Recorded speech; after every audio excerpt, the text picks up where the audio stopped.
Assalamualaikum warahmatullahi wabarakatuh. Perkenalkan, nama saya Maulida Ekardani. Saya dari PBSIB angkatan 2022.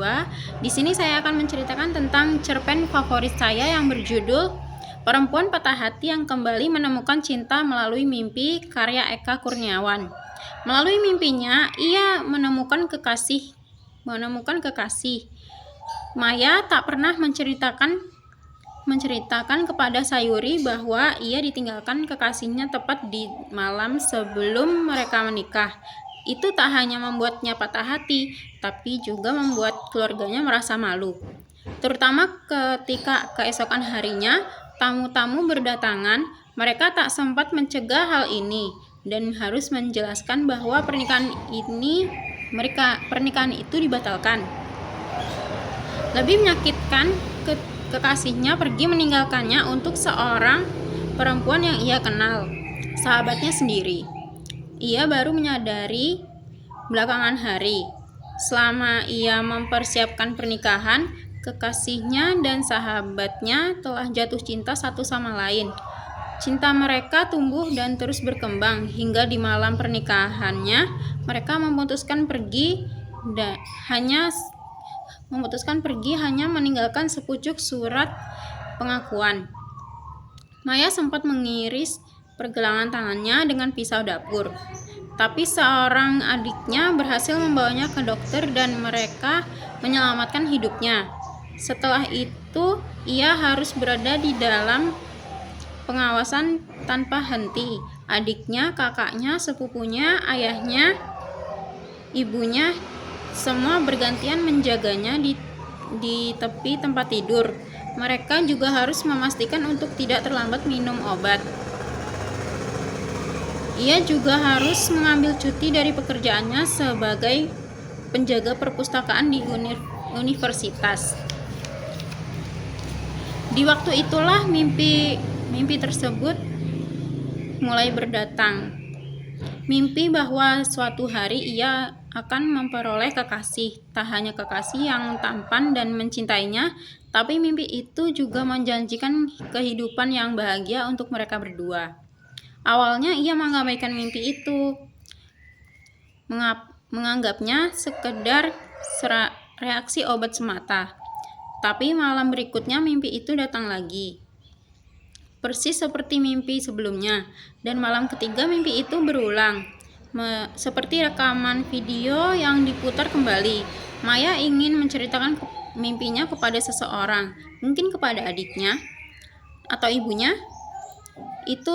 Tapi melihat raut wajah mereka yang senantiasa cemas melihat ke arahnya, Maya mengurungkan niatnya. Ia yakin apa yang akan mereka pikirkan jika ia menceritakan mimpi tersebut.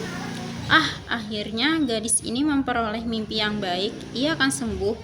Ia akan melupakan lelaki brengsek dan membangun kembali harapan bertemu lelaki lain.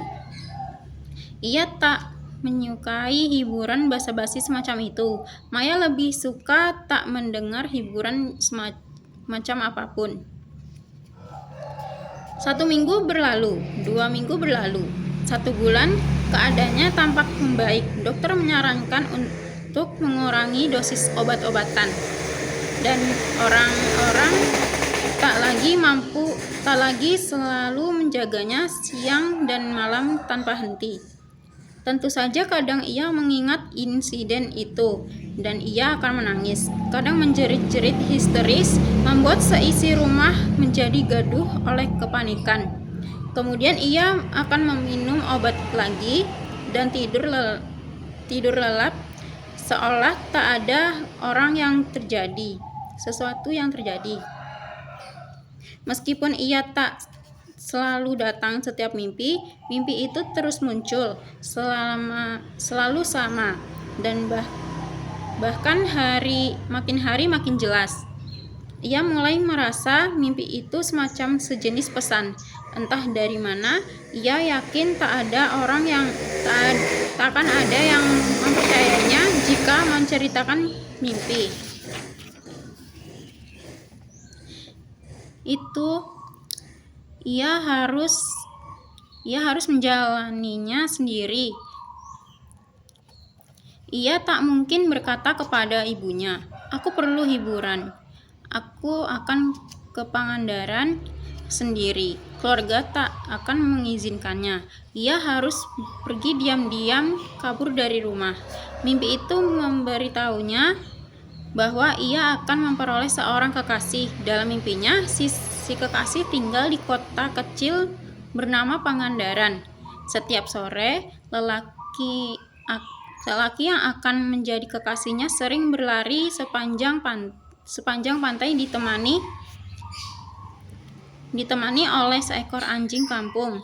Ia bisa melihat dadanya yang telanjang, gelap, dan basah oleh keringat, berkilau memantulkan cahaya matahari.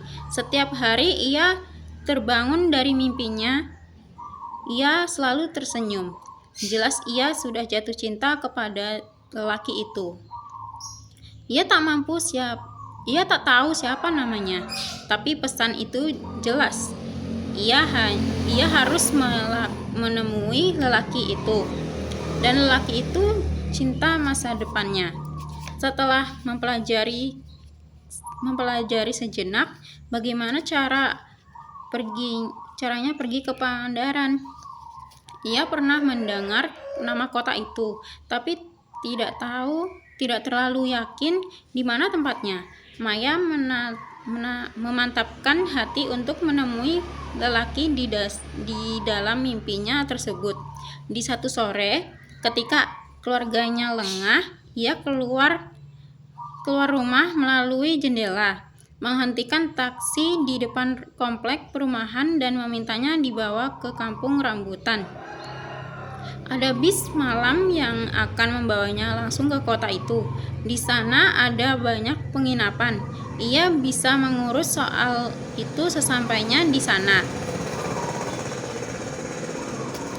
Sepanjang jalan, sebenarnya ia mulai berpikir gagasan mengikuti apa yang ada di dalam mimpinya merupakan kesintingan. Pernikahan yang batal itu benar-benar membuatku sinting, pikirnya. Ia kembali menangis. "Jangan menangis, Nak. Pangandaran tempat orang mencari cinta dan kebahagiaan," kata si konduktur tua mencoba menghiburnya. Maya tak membalasnya, membayar ongkos bis dan menghapus air matanya dengan tisu. "Semoga yang dikatakan konduktur itu benar," gumamnya. Ia memang sedang menuju kota itu untuk mencari cinta dan kebahagiaan. Mimpi itu mungkin bukan pertanda apapun. Mungkin lelaki yang berlari di pantai berteman anjing itu hanya khayalan belaka.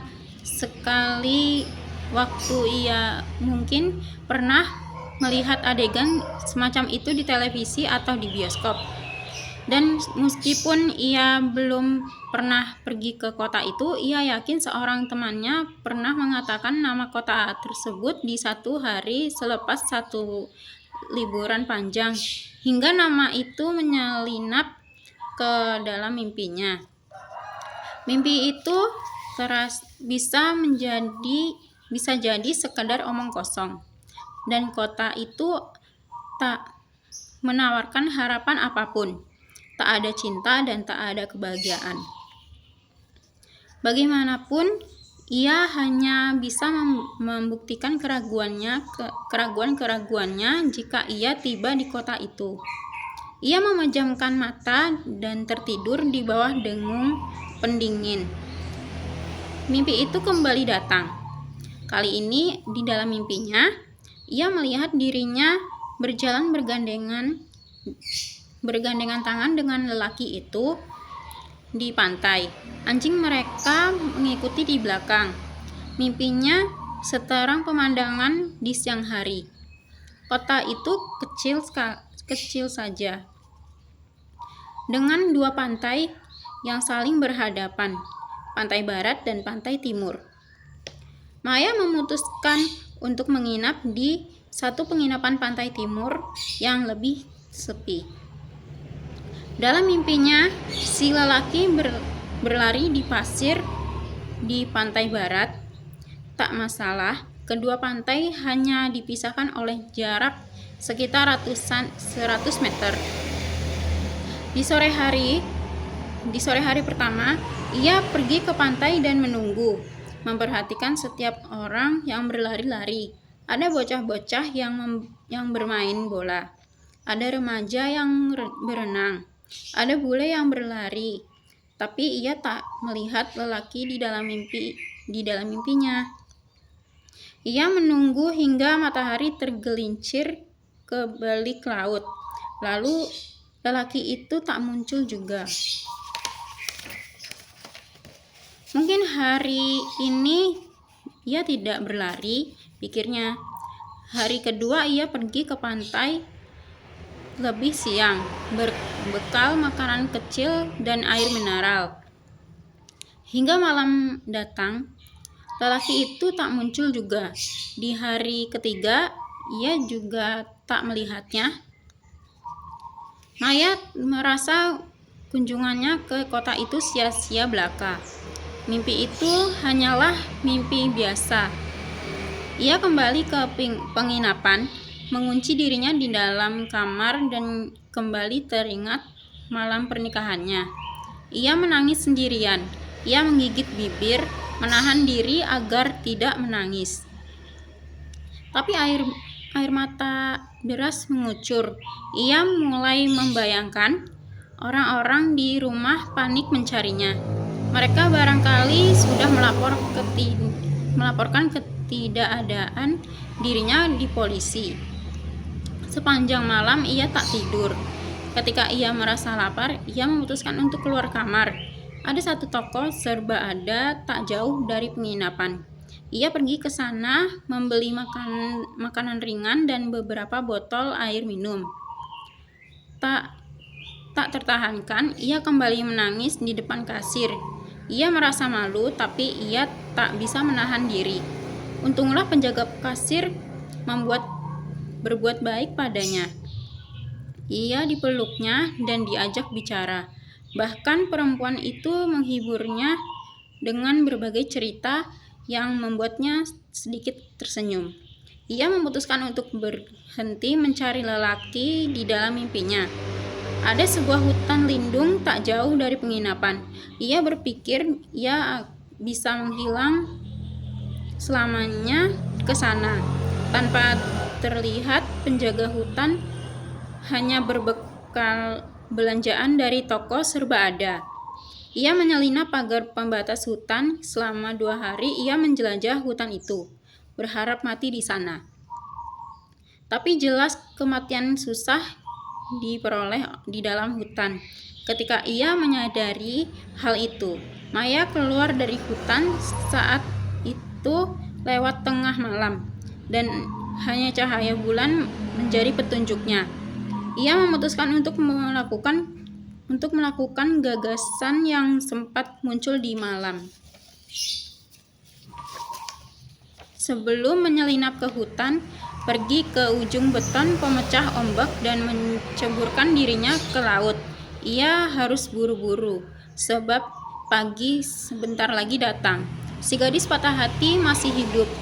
Mereka membebaskannya dari jaring ikan, dan seorang penjaga pantai memberinya napas buatan. Mereka menjadikannya tontonan, saling berdesakan. Gadis itu tampak linglung, tatapannya kosong, hingga seorang perempuan tua menyeruak di antara orang-orang yang menyentuh tangannya. Ia bukan tontonan, aku akan mengurusnya. Perempuan tua itu bernama Sayuri. Semua orang di pantai mengenalnya. Ada yang bilang ia telah tinggal di pantai timur Pangandaran jauh sebelum kebanyakan orang yang berkeliaran di sana dilahirkan. Mereka menghormatinya sebab ia panatua yang dipercaya untuk memberikan sesajen kepada penjaga laut yang sanggup membujuk ratu penjaga jika sedang marah. Mereka membiarkannya memapah gadis itu meninggalkan kerumunan ke arah rumah kecilnya. Seseorang membawa pakaian gadis itu jadi penginapan, dan Sayuri mengganti pakaian basah si gadis itu. Selama 2 hari setelah itu, Maya masih tinggal di rumah Sayuri dan si perempuan tua mengurusnya dengan baik. Sekali waktu Sayuri berkata kepadanya, "Ratu Kidul tak menghendaki kamu mati. Kamu harus hidup sampai tua." Maya tak mengatakan apapun. Sebenarnya apa yang terjadi? Tanya Sayuri. Sebenarnya Maya tak ingin menceritakan apapun. Ia terlampau sedih dan putus asa. Ia tak tahu apa lagi hidup di dunia, tapi perempuan itu sangat baik kepadanya, menceritakan sesuatu yang tak pernah diceritakan kepada orang lain. Barangkali merupakan hal baik terakhir yang bisa ia lakukan. Hari itu akhirnya Maya menceritakan kenapa ia datang ke Pangandaran, bahwa ia datang ke kota itu karena satu mimpi. Sayuri tiba-tiba tertawa, melihatnya memperlihatkan gigi ompongnya dan bergumam, "Kalian memang tolol." Kalian. Sayuri kemudian bercerita.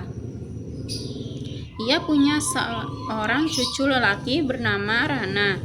Rana punya kekasih dan hendak menikah.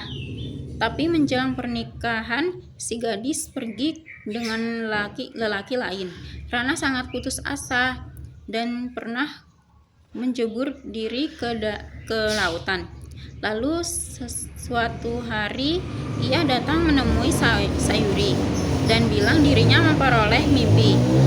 Dalam mimpinya ada seorang gadis di Jakarta yang akan menjadi kekasihnya dan memberinya kebahagiaan.